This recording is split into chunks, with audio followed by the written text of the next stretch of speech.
गर्मी में एक साथ मिलकर रसोई संभालने वाला ससुराल। तारा, तुम्हें ऐसा नहीं लग रहा कि जून के महीने में अप्रैल से ज्यादा गर्मी पड़ रही है? हाँ, सच में इस बार तो गर्मी ने सारी हदें पार कर दी। पता है, कल जब चाचा न्यूज देख रहे थे ना, तो मैंने देखा था कि कई जगहों पर इस बार अभी तक बारिश नहीं हुई है। तू जल्दी जल्दी पकौड़े तल, तब तक मैं ये पास्ता और सैंडविच बाहर देकर आती हूँ। आस्था पसीना पोंछते हुए अब पास्ता और सैंडविच की ट्रे उठाती है और सीधा बाहर हॉल में ले जाती है, जहां आस्था की चाची की बेटी रिया और जिया अपनी सहेलियों के साथ बैठी होती हैं। ये सैंडविच तो काफी टेस्टी है ना प्रिया? मुझे तो ये पास्ता काफी ज्यादा टेस्टी लगा। जिया, तुम दोनों की बहन तो काफी अच्छा खाना बनाती हैं। कहा एक अच्छा खाना, दोनों के पास और काम ही क्या है, ज्यादा पढ़ी लिखी भी नहीं है तो घर ही तो संभालेंगी। अच्छा सुनो, मेरे लिए एक और ग्लास कोल्ड ड्रिंक लेकर आना, और हाँ, थोड़ी बर्फ भी डाल देना। वो क्या है ना, गर्मी में जब तक चिल्ड कोल्ड ड्रिंक ना पियो तो मजा ही नहीं आता। अब दोबारा से सभी सहेलियां आपस में बातें करने लगती हैं। वहीं पसीने से लथपथ आस्था हॉल में लगे कूलर के सामने जाकर थोड़ी देर खड़ी हो जाती है, जिसे देखकर प्रिया, यार तेरी बहन को देखना कैसे कूलर के सामने खड़ी हो गई हवा रोकते हुए, और इसे मैंने कोल्ड ड्रिंक के लिए बोला था, अभी तक नहीं लाई। जाहिल गवार, ये कूलर मैंने अपनी सहेलियों के लिए लगाया ना कि तेरे लिए। चुपचाप से जाओ और कोल्ड ड्रिंक लेकर आ, वरना तेरी गर्मी तो मैं उतारती हूँ। कहने को जिया और रिया आस्था और तारा की छोटी बहनें थी, लेकिन इसके बावजूद भी दोनों अपनी बड़ी बहनों की बिल्कुल भी इज्जत नहीं करती थी। आस्था अब सीधा किचन में आती है और उन लोगों के लिए कोल्ड ड्रिंक लेकर जाती है। इसी तरह शाम हो जाती है। आस्था और तारा किचन में रात के खाने की तैयारी कर रही होती हैं कि तभी रिया और जिया अपनी माँ आरती के साथ किचन में आती हैं, जहां आरती किचन में आते ही आस्था को एक जोरदार थप्पड़ मारती है। चाची, मैंने क्या किया? आपने मारा क्यों मुझे? तेरी हिम्मत कैसे हुई मेरी बेटी की सहेलियों के सामने उनकी बेइज्जती करवाते हुए? कुछ ज्यादा ही गर्मी चढ़ी है ना तुझे? आज मैं तुझे खिलाती हूँ कूलर की ठंडी हवा।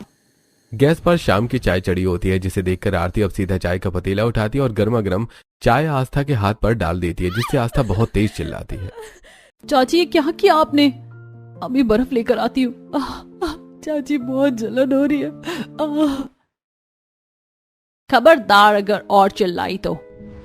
माँ, मैं तो कह रही हूँ ये बची हुई चाय भी इसके दूसरे हाथ पर डाल दो।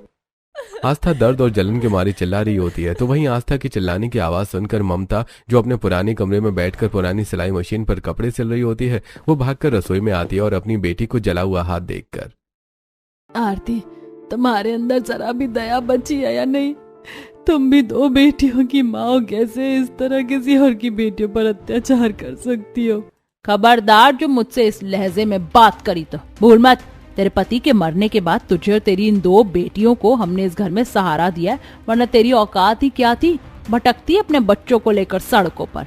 आज तो सिर्फ इसका हाथ जलाया, अगर आइंदा से ऐसी कोई गलती हुई ना तो जिंदा जला दूंगी, समझी?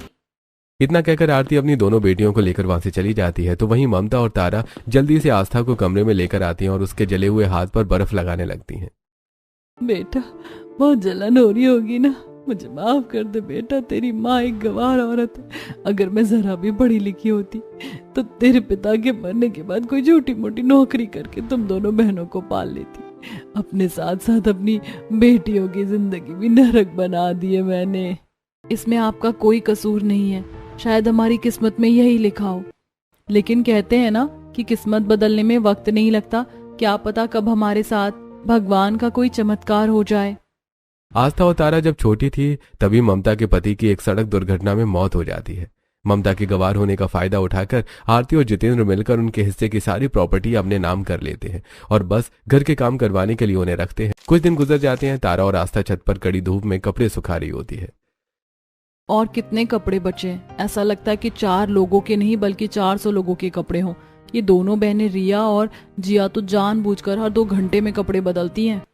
गर्मी से परेशान होते हुए दोनों बहनें कपड़े सुखाई रही होती हैं कि तभी बगल वाली छत पर पड़ोसन शालू आती है, जो कपड़े सुखाते हुए, पता नहीं ऐसे कौन से पाप किए थे जो ये चिड़ियाघर मिल गया मुझे। शादी से पहले तो याद नहीं कितने बड़े बड़े वादे करता था, और अब देखो शादी के बाद कैसे अपने घर वालों के सामने भीगी बिल्ली बना फिरता है। इस जॉइंट परिवार में शादी करने से तो अच्छा है कि मैं कुंवारी ही रह जाती। वो यूं ही बड़बड़ाती रहती है। तो वहीं उसकी बातें सुनकर आस्था और तारा, देख रही हो तारा, आए दिन शालू कैसे परेशान रहती है। वही तो आस्था, मुझे तो शालू के लिए काफी बुरा लगता है। सच में इनका परिवार कितना बड़ा है, सब कुछ इकलौती बहू को ही संभालना पड़ता है। बातें करते हुए वो वापस नीचे जाकर कपड़े धोने लगती हैं और जब कपड़े धोने का काम खत्म करके दोनों कड़ी धूप में बाहर सामान लेने के लिए भी जाती हैं और जब सामान लेकर दोनों बहनें घर लौटती हैं तो मैंने ये मॉइस्चराइजर नहीं दूसरा वाला मंगाया था, इससे मेरी स्किन रेड हो जाती। जाओ दूसरा लेकर आओ। मैंने तो तुम्हें हमेशा यही लगाते हुए देखा है। जितना तुमसे बोला है उतना किया करो, तुम्हें सवाल करने का कोई हक नहीं है। अब ये दोनों बहनें फिर से धूप में पैदल चलते हुए दूर जाकर वो दूसरा मॉइस्चराइजर लाती हैं जिसे देखकर तुम दोनों का दिमाग तो नहीं खराब हो गया? अरे ये वाला नहीं, वो दूसरा वाला चाहिए। रिया और जिया जानबूझकर दोनों बहनों को बार बार धूप में भेजकर उनसे चक्कर कटवा रही थी, जिसे देखकर ममता को काफी बुरा लगता है और वो चाहकर भी अपनी बेटियों के लिए कुछ नहीं कर पाती। इसी तरह कुछ वक्त गुजरता है और रिया ने आज पूरे कॉलेज में टॉप किया होता है। मैं कहता था ना कि मेरी बेटी पढ़ने में 1 नंबर है। पूरे कॉलेज में टॉप करके उसने मेरा सिर गर्व से ऊंचा कर दिया।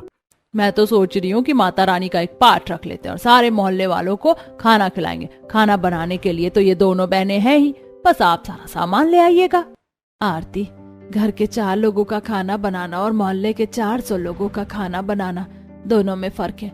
इतनी गर्मी में मेरी बेटियां कैसे खाना बनाएंगी? अगर इस घर में रहना है ना तो हमारे सारे काम करने होंगे, समझे तुम लोग? इसी तरह 2 दिन गुजरते हैं और आज दोनों बहुएं कड़ी धूप में खड़ी होकर भट्टी की तरह बड़े बड़े पतीले और चूल्हों पर लोगों के लिए पकवान बना रही होती हैं, जिसे देखकर ममता से रहा नहीं जाता और अब वो उनकी मदद के लिए आती हैं। तुम दोनों गर्मी में लगी रहोगी, मैं भी तुम्हारी मदद कर देती हूँ, लाओ। नहीं माँ, आपकी तबीयत खराब रहती है, हम दोनों बहनें हैं ना, सब संभाल लेंगी। तारा और आस्था दोनों बहनें जबरदस्ती अपनी माँ को कमरे में भेज देती हैं और खुद कड़ी धूप में खड़ी होकर खाना बनाती हैं। इसी तरह इन दोनों बहनों की जिंदगी जैसे तैसे कट रही थी। समय गुजरता है, तारा आंगन में झाड़ू लगा रही थी तो वहीं दूसरी तरफ से आस्था धुलाई करते हुए आती है कि तभी उनके पड़ोस में रह रही मेघा और नितिन नाम के पति पत्नी में खूब लड़ाई होने लगती है, जिनकी आवाज घर के बाहर तक आने लगती है।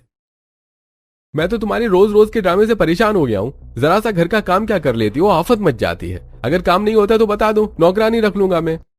गलती करी मैंने तुम जैसे आदमी से शादी करके, इससे अच्छा तो मैं कुंवारी ही रह जाती। इतने बड़े परिवार में लाकर नौकरानी बनाकर रख दिया है तुमने। मेघा और नितिन की ऐसी बातें सुनकर तारा और आस्था, जॉइंट फैमिली तो सच में बड़ी खराब है। इन 3-4 लोगों के परिवार में ही हमारा और हमारी माँ का इतना बुरा हाल है। जिनकी बड़ी फैमिली होती होगी उनका कितना ही बुरा हाल होता होगा ना। समय गुजरता रहता है और आज आरती की दोनों बेटियां रिया और जिया के लिए एक काफी अच्छे घर से रिश्ता आता है। देखो जी, रिश्ता तो काफी अच्छा आया है, लेकिन परिवार उनका काफी बड़ा है। मैं अपनी दोनों बेटियों को इतने बड़े परिवार में नहीं भेज सकती। पता नहीं वो इनसे कितना काम करवाएंगे। हाँ, मुझे भी इतनी बड़ी फैमिली में शादी नहीं करनी, मुझे तो कोई छोटी फैमिली चाहिए। फिर एक काम करते हैं, आस्था और तारा की शादी कर देते हैं। वैसे भी अब आस पड़ोस के लोग बोलने लग गए हैं कि कब तक अपनी भतीजियों को बिठा कर रखोगे। हाँ जी, ये सही है। और वो लोग तो दहेज वगैरह की मांग भी नहीं कर रहे, सस्ते में शादी हो जाएगी और शादी के बाद भी दोनों बहनें बस जिंदगी भर गुलामी ही करती रहेंगी। लेकिन माँ, वो लोग कितने अमीर हैं, आप इन दोनों की शादी इतने अमीर घर में कराओगे? अरे बेटा, उनकी फैमिली बड़ी है, ये दोनों वहाँ कभी सुखी नहीं रह पाएंगी, समझ बात को। इसी तरह दिन बीतते हैं और अगले हफ्ते ही आरती और जितेंद्र उन रिश्ते वालों को घर पर बुला लेते हैं, जिन लोगों को तारा और आस्था पहली नजर में ही पसंद आ जाती है। हमारी तरफ से तो रिश्ता पक्का समझिए, अब बस जल्द से जल्द हम आपके घर की बेटियों को अपने घर की बहू बनाना चाहते हैं। लेकिन संगीता जी, एक छोटी सी दिक्कत है, हम आपकी तरह अमीर तो है नहीं और ये घर भी हमारा अभी लोन पर ही चल रहा है, तो हम धूमधाम से शादी नहीं कर पाएंगे। सिंपल तरीके से मंदिर में ही शादी होगी। अब हमारा परिवार अलग थोड़ी ना है, आप चिंता मत करिए, जो भी खर्चा होगा हम देंगे। अरे भाई साहब, अच्छा थोड़े ना लगता है कि हम आपसे पैसे लेकर शादी करेंगे। शादी होगी तो मंदिर में ही होगी। मम्मी पापा, तो मंदिर में शादी कर लेंगे ना, क्या दिक्कत है? सिर्फ शादी ही तो है, रिसेप्शन हम धूमधाम से कर लेंगे। आस्था और तारा से जलन के कारण आरती उन दोनों की शादी धूमधाम से भी नहीं होने देती। तो वहीं उन लोगों के जाने के बाद ममता, भगवान की कृपा से जब हमारे पास पैसा है तो आप लोगों ने मेरी बेटियों की शादी मंदिर में करने को क्यों कहा? हर माँ का सपना होता है कि वो धूमधाम से अपनी बेटियों को विदा करें। पहली बात तो वो तेरे नहीं, हमारे पैसे हैं, समझी? और तेरी बेटियों की शादी कर रहे हैं ना, वही एहसान मान, वरना जिंदगी भर कुंवारी रखकर घर में नौकरानी बनाकर रखती। हर माँ की तरह ममता के भी कुछ अरमान थे, लेकिन वो अपने हालातों की वजह से उन अरमानों को पूरा नहीं कर सकती थी। इसी तरह कुछ दिन गुजर जाते हैं। आस्था और तारा घर का राशन लेकर घर आ रही होती हैं। तभी रास्ते में उन्हें उनकी होने वाली नंद राखी दिखती है, जो एक गरीब आदमी पर चिल्ला रही होती है। दिखाई नहीं देता क्या? मेरी गाड़ी के आगे आकर मरना है तुम्हें? तुम जैसे लोगों को अच्छी तरह से जानती हूँ मैं। आप गलत समझ रही हैं, ऐसा नहीं है, मैं तो बस रोड क्रॉस कर रहा था। रहने दो, तुम जैसे लोगों की असलियत मुझे अच्छे से पता है। अब दफा हो जाओ यहाँ से, वरना कॉलर पकड़कर सीधा पुलिस स्टेशन ले जाऊंगी। राखी का एक गरीब पर इस तरह भड़कना तारा और आस्था को बिल्कुल भी अच्छा नहीं लगता। सब सही कहते हैं, बड़े परिवार के लोग बहुत बुरे होते। जरा हमारी होने वाली ननद को ही देख लो, कैसे इस गरीब पर चिल्ला रही है। तारा और आस्था अब दोनों घर आ जाते हैं। इसी तरह वक्त गुजरता है और आज आस्था और तारा की हल्दी की रस्म होती है, जिसमें कुछ आस पड़ोस की औरतें भी आई होती हैं। अरे ये क्या आरती बहन, आज तारा और आस्था की हल्दी की रस्म है और तुमने जरा भी सजावट नहीं करी, बस ये 4 गेंदे के फूल लगा दिए। तो तुम क्या चाहती हो, अब इनकी हल्दी की रस्म भी मैं धूमधाम से करूं? अरे इन लोगों को पाल पोस कर बड़ा कर दिया और अब शादी कर रहे हैं, ये क्या कम है? हाँ, जैसे इसने तो बिल्कुल रानियों की तरह पाला हो। पूरा मोहल्ला जानता है कि कैसे इन दोनों बच्चियों पर अत्याचार करती है ये, और इसका परिवार, अपनी देवरानी तक को नहीं छोड़ा इसने। बस अब तो भगवान से यही दुआ है कि शादी के बाद इन दोनों बहनों का नसीब अच्छा हो। दोनों बहनों की हल्दी की रस्म चल रही होती है कि तभी उनकी सहेली अलका उन्हें हल्दी लगाने के लिए आती है। तारा, आस्था, ये तुम दोनों क्या कर रही हो? बचपन से लेकर आज तक तुम दोनों ने यहाँ इतनी तकलीफें झेली और अब शादी भी तुम बड़े परिवार में कर रही हो, वहां तो तुम यहाँ से दुगनी परेशान हो जाओगी। तुझे लगता है कि शादी में हमारी कोई मर्जी होगी? हम तो बस कठपुतलियों की तरह नाच रहे हैं। वो देख, माँ भी बहुत दुखी है, लेकिन अब क्या कर सकते हैं। तारा और आस्था की बातें सुनकर अलका को भी उनके लिए काफी बुरा लगता है। इसी तरह कुछ दिन और गुजरते हैं और आज तारा और आस्था की शादी का दिन होता है। ममता अपनी बेटियों को अपने हाथों से बनाई हुई लाल सुहागन की चुनरी देती है। शादी में तो माएं अपनी बेटियों को सोने के कंगन, हार और भी महंगे महंगे तोहफे देती हैं, लेकिन मेरे पास इसके अलावा और कुछ नहीं है। ये हमारे लिए बेस्ट गिफ्ट है माँ, इसमें आपका प्यार और आशीर्वाद है। वो भावुक होकर अपनी माँ के गले लग जाती है कि तभी वहाँ आरती आती है। ये तुम लोगों का मेलो ड्रामा खत्म हो गया हो तो फिर चले, शादी का मुहूर्त निकला जा रहा है। थोड़ी देर में आप सभी मंदिर पहुंच जाते हैं और आस्था और तारा की मंदिर में बड़े सीधे तरीके से शादी हो जाती है। और अब अपनी माँ से विदा लेकर दोनों बहनें अपने बड़े परिवार वाले ससुराल में आती हैं, जहाँ जैसे ही उनका गृह प्रवेश होता है। चलो, अब गृह प्रवेश की रस्म हो गई ना। संगीता, दोनों बहुओं को रसोई घर में ले जाओ और इनसे जल्दी से खीर बनवा। बहू, जानती हो हमारे यहाँ जब भी कोई नई नवेली बहू आती है तो वो सबसे पहले खीर बनाकर कुल देवी को चढ़ाती है। अभी तो काफी टाइम हो गया है और मुझे तो नींद भी आ रही है। इस रस्म को हम कल भी तो कर सकते हैं ना। तुम लोगों ने तो रस्मों का मजाक बनाकर रख दिया है। जो रस्म जिस वक्त की होती है उसी वक्त की जाए तो सही है, समझे? और संगीता बहू, तू अभी तक दोनों बहुओं को लेकर गई नहीं रसोई में? ऐसे लोग हैं ये, अभी तुम्हारा गृह प्रवेश हुआ है और ये है कि हमसे खीर बनवा रहे हैं। सच में बड़ी फैमिली वाले बहुत खराब होते हैं। तारा और आस्था की नजरों में पहले से ही उनके ससुराल वालों की छवि ठीक नहीं थी और अब ये देखकर उनके मन में अपने ससुराल वालों की छवि और ज्यादा खराब हो जाती है। संगीता अब अपनी दोनों बहुओं को लेकर सीधा रसोई में जाती है। बहू, खीर बिल्कुल ध्यान से बनाना, किसी भी चीज की कमी नहीं होनी चाहिए उसमें। संगीता अब दोनों बहुओं को खीर का सामान बताकर किचन से चली जाती है, जिसके बाद अब दोनों बहनें जल्दी जल्दी खीर बनाकर कुलदेवी का भोग लगाती हैं और इसी तरह शादी का दिन गुजरता है। और आज दोनों बहनों की उनके ससुराल में पहली रसोई की रस्म होती है। पहली रसोई की रस्म के बारे में दोनों को अच्छे से पता है ना? या ये भी मैं बताऊं? इसमें तुम्हें पूरे परिवार वालों की पसंद का खाना बनाना है। कम से कम 8 से 12 तरह की चीजें होनी चाहिए। मिठाई में 2 से 3 तरह की चीजें और सब कुछ 2 बजे तक बना लेना। फिर उसके बाद तुम्हारी पहली रसोई की रस्म का मुहूर्त खत्म हो जाएगा। लेकिन दादी जी, इतनी सारी चीजों को बनाने में तो थोड़ा वक्त भी लग जाएगा। हम सब अकेले कैसे बनाएंगी? तुम आजकल की लड़कियां 7-8 लोगों का खाना बनाने में डरती हो। हमारे जमाने में हमने 50-50 लोगों का खाना बनाया है। अब जाकर बनाओ और समय से बना लेना सारा खाना। दोनों बहनें अब रसोई में आती हैं और अब जल्दी जल्दी हाथ चलाती हुए सारे पकवानों की तैयारी करने लगती हैं। कम से कम वहाँ पर 3-4 लोगों का तो खाना बनाना था, लेकिन यहाँ तो इतने सारे लोग हैं, ऊपर से कितनी चीजें हैं। मेरा तो गर्मी से हाल बेहाल हो गया। पता नहीं अब आगे क्या क्या देखने को मिलेगा। दोनों बहनें अब जल्दी जल्दी समय रहते सारा खाना बनाकर तैयार कर देती हैं, जिसे जब पूरा परिवार खाता है तो खाना तो अच्छा ही बना है। इतना भी खास नहीं बना है। ये जो तुमने सब्जी बनाई है इसमें मसाला जल गया था ना, और गुलाब जामुन भी ज्यादा मुलायम नहीं बने हैं। थोड़ा ध्यान से बनाया करो। अब तुम किसी के घर की बेटी नहीं बल्कि बहू हो। इतनी गर्मी में हमने इतना सब कुछ बनाया और तारीफ करने के बजाय ये लोग कमी निकाल रहे हैं। अब मैं समझी कि वो बगल वाली भाभी अपने ससुराल वालों से इतनी क्यों परेशान रहती थी। इसी तरह 2 से 4 दिन गुजरते हैं और आज सरस्वती शाम की ट्रेन से वापस गांव जाने वाली होती है। अब तुम दोनों को ही अच्छे से घर संभालना है, सबके खाने पीने का ध्यान, घर की जिम्मेदारी, सब कुछ अच्छे से संभालना। आती रहूंगी मैं बीच बीच में देखने के लिए। अब सभी घरवाले सरस्वती के पैर छूते हैं और सरस्वती शाम की ट्रेन से गांव के लिए निकल जाती है। इसी तरह रात होती है और अगले दिन दोनों ही बहनों को सुबह उठने में थोड़ी देर हो जाती है।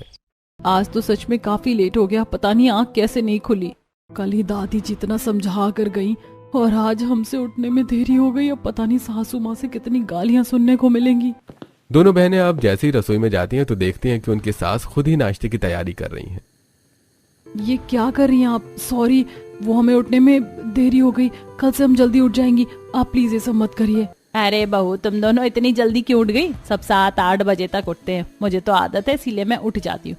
और जब नाश्ता सब करेंगे तो अकेले तुम दोनों ही क्यों बनाओगी? जाकर बैठो, मैं कर लूंगी सारा नाश्ता तैयार। संगीता अपनी दोनों बहुओं को किचन से बाहर भेज देती हैं, जिसे देखकर वो दोनों काफी हैरान होती हैं। तो वहीं थोड़ी देर में जब सब नाश्ता कर रहे होते हैं कि तभी सुरेश नाश्ता करके अपनी प्लेट उठाने लगता है, जिसे देखकर पापा जी लाइए प्लेट मैं उठा देती हूँ। बहू के रहते हुए आप झूठी प्लेट उठाएंगे? अरे बहू, ये सब पुराने जमाने की बातें हैं। हर किसी को अपने झूठे बर्तन खुद ही उठाने चाहिए। कल तक ससुराल वाले बहुओं की जरा भी मदद नहीं कर रहे थे। आज उन्हें इस तरह देखकर दोनों ही बहनें काफी हैरान होती हैं। आस्था, ये क्या हो रहा है? दादी जी के जाने के बाद सब कैसे बदलते गए हैं ना। हाँ ना, मुझे तो ये कोई सपना लग रहा है। कहीं ऐसा तो नहीं कि ये लोग बस अच्छा बनने का नाटक कर रहे हैं? ऐसा ही होगा, वरना कौन से ससुराल वाले इतने अच्छे होते हैं। दोनों बहनों को अपने ससुराल वालों को इतने अच्छे बर्ताव पर बिल्कुल भी यकीन नहीं होता। तो वहीं रात में जब दोनों खाना बना रही होती हैं कि तभी उनकी नंद आती है। भाभी, खाना तो आपने बना लिया, मैं रोटी बना लेती हूँ। रोटी मैं बना लूंगी भाभी, ये तो बिल्कुल नक्शा बना देती है। तू जाकर सलाद काट ले। इस तरह नीलम भी दोनों बहनों की काफी मदद करती है। तो वहीं रात का खाना खाने के बाद घर के सभी लोग मिलकर किचन की सफाई और बर्तन धोने का काम भी खत्म कर लेते हैं, जो दोनों बहनों के लिए काफी हैरानी भरा था। इस तरह रात गुजरती और अगले दिन दोनों बहनें अपनी माँ को कॉल करती हैं। माँ कैसी हो आप? हमारे जाने के बाद तो चाचा चाची आपसे बहुत काम करवा रहे होंगे ना माँ? हमें आपकी बहुत याद आती है। वो लोग आपको ज्यादा परेशान तो नहीं करते हैं ना? नहीं बेटा, नहीं करते। उन्हें तो पता है कि मैं बूढ़ी हो चुकी हूँ, कितना ही काम कर लूंगी। बस थोड़ा बहुत ही काम करवाते हैं मुझसे, लेकिन तुम दोनों तो खुश हो ना अपने ससुराल में। भावुक होकर अपनी बेटियों से बात ही कर रही होती है कि तभी आरती आती है और ममता से फोन छीनकर कट कर देती है। घर में इतने सारे काम पड़े हैं और तू है कि अपनी बेटियों से बातें करने में लगी है। जा जल्दी से झाड़ू पोछा कर, फिर उसके बाद गेहूं भी पिसवा कर लाना है और ढेर सारे कपड़े भी पड़े हैं। आस्था और तारा के जाने के बाद आरती ममता से घर के सभी कामों को करवाती है। बेचारी ममता अपनी बेटियों से कुछ नहीं कहती। ऐसी कुछ दिन गुजरते हैं और आज संडे का दिन होता है। आज संडे है, आप लोग क्या खाएंगे बता दीजिए। दोनों बहनें अपने ससुराल वालों की तारीफ करते हुए बाकी का खाना बना रही थी कि तभी संगीता रसोई में आती है और उनकी बातें सुनकर। वो क्या है ना, तुम्हारी दादी सास आई हुई थी गांव से। अब वो थोड़े पुराने ख्यालों की हैं। अगर उनके सामने हम तुम्हारा साथ देते या मदद करते तो वो फिर हमें बोलती। इसीलिए 2-3 दिन हमने तुम्हारा बिल्कुल भी साथ नहीं दिया। बस यही बात थी। सॉरी माँ जी, और हम आपको कितना गलत समझ रहे थे। होता है बहू, अगर तुम्हारी जगह मैं भी होती ना तो मैं भी गलत ही समझती। दोनों बहनें काफी ज्यादा खुश होती हैं। इसी तरह कुछ दिन और गुजरते हैं और आज घर के सभी जवान लोग बैठकर लेट नाइट मूवी देख रहे होते हैं। देखो भाभी, मैंने मैगी बनाई है, खाकर बताओ ना कैसी बनी है। हाँ हाँ, खा लेंगी भाभी। अभी सीन देखो कि कैसे जानबूझकर ये आदमी गाड़ी के सामने आएगा। जरूरी नहीं है कि अमीर की गाड़ी के सामने आया हुआ हर गरीब बेचारा ही हो। कोई कोई तो जानबूझकर भी आते। उस दिन जब मैं शॉपिंग के लिए जा रही थी तो एक आदमी जानबूझकर मेरी गाड़ी के सामने आया और फिर मुझसे रोड पर लड़ना शुरू कर दिया। नीलम की बात सुनकर आस्था और तारा को वो दिन याद आ जाता है जब वो नीलम को रोड पर एक आदमी पर चिल्लाते हुए देखती है।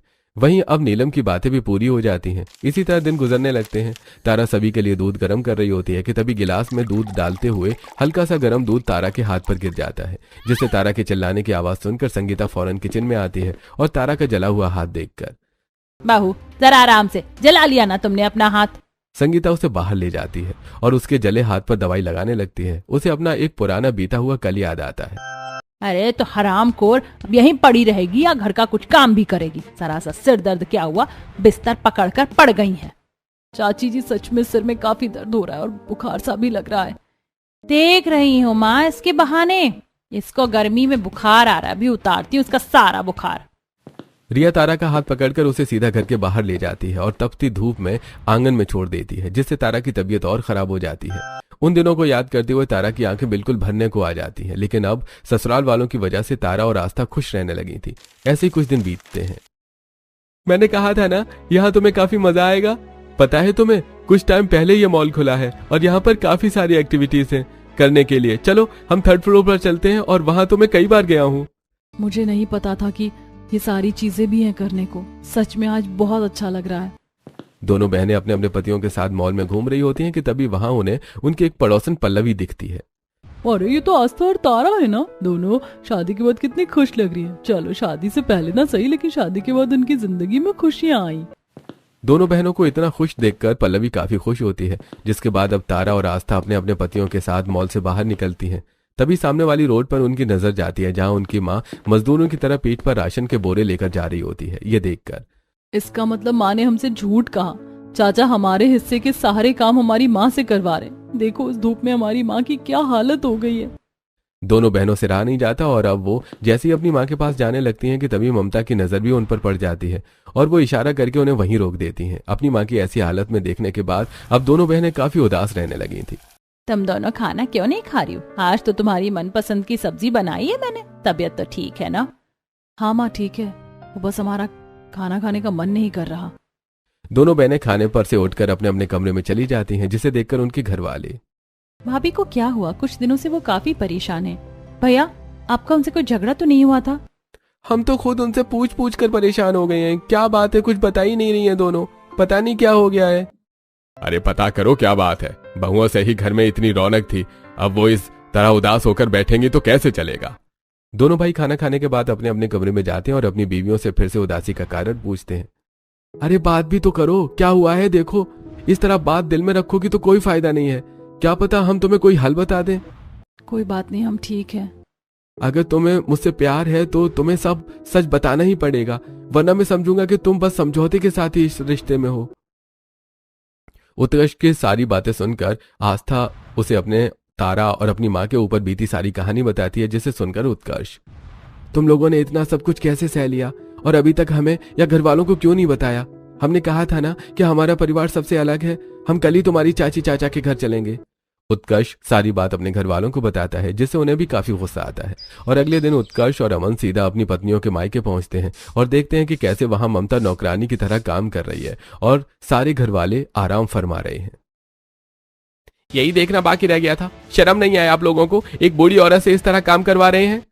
तो क्या हुआ? हमने 2 वक्त की रोटी दी है, और वैसे भी हमारे अलावा इनका है ही कौन? पहले कोई नहीं था, लेकिन अब हम हैं। मम्मी जी आप अपना सारा सामान पैक करिए और हमारे साथ चलिए। आप हमारे साथ रहेंगी। हाँ ले जाओ, मैं भी देखता हूँ कि कब तक तुम लोग इसे अपने साथ रखते हो। अगर कल को परेशान होकर इसे घर से न निकाल दिया तो आप वापस नहीं रखेंगे हम इसे। ये नौबत आएगी भी नहीं, समझे आप लोग।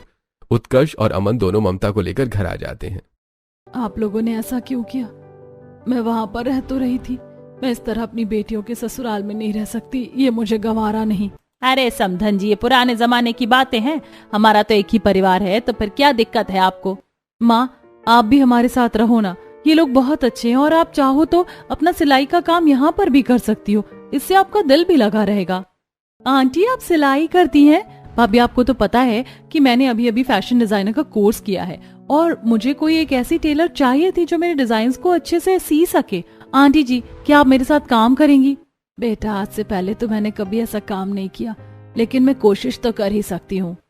राखी अपने तैयार किए हुए डिजाइन्स को ममता को दिखाती है, जिन्हें ममता राखी के अकॉर्डिंग बिल्कुल वैसा ही सीती है जैसा राखी को चाहिए था। आंटी जी अब तो डील फाइनल। अब आप ही मेरी पार्टनर बनेंगी। कितना प्यारा डिजाइन किया है आपने, जैसे मैंने बताया था बिल्कुल वैसा ही। आपको तो फैशन इंडस्ट्री में होना चाहिए। अब आपकी ये दिक्कत भी खत्म हुई। अब तो आप खुद कमा सकती हैं, बस रहना आपको हमारे साथ ही पड़ेगा। संगीता की बात सुनकर ममता हंसने लगती है और अपनी माँ को इतने सालों में पहली बार हंसता देखकर तारा और आस्था दोनों खुश होती हैं। इसके बाद अब उनका परिवार तो हंसी खुशी रहता है और ममता भी ये देखकर हैरान होती है कि घर के सभी लोग घर के कामों में उसकी बेटी का हाथ बटाते हैं। लेकिन वहीं दूसरी तरफ पहले आस्था और तारा और फिर ममता के चले जाने के बाद घर की सारी जिम्मेदारी आरती पर आ जाती है और उसकी दोनों बेटियां घर के किसी भी काम को हाथ नहीं लगाती। अरे दोनों की दोनों कैसे पैर फैला कर बैठी हो, ये नहीं कि बूढ़ी माँ की मदद कर दो, कम से कम जाकर बर्तन ही धो लो। मैंने कल ही नेल एक्सटेंशन कराए हैं तो मैं तो बर्तन को हाथ नहीं लगाने वाली, आप जिया को बोल दो।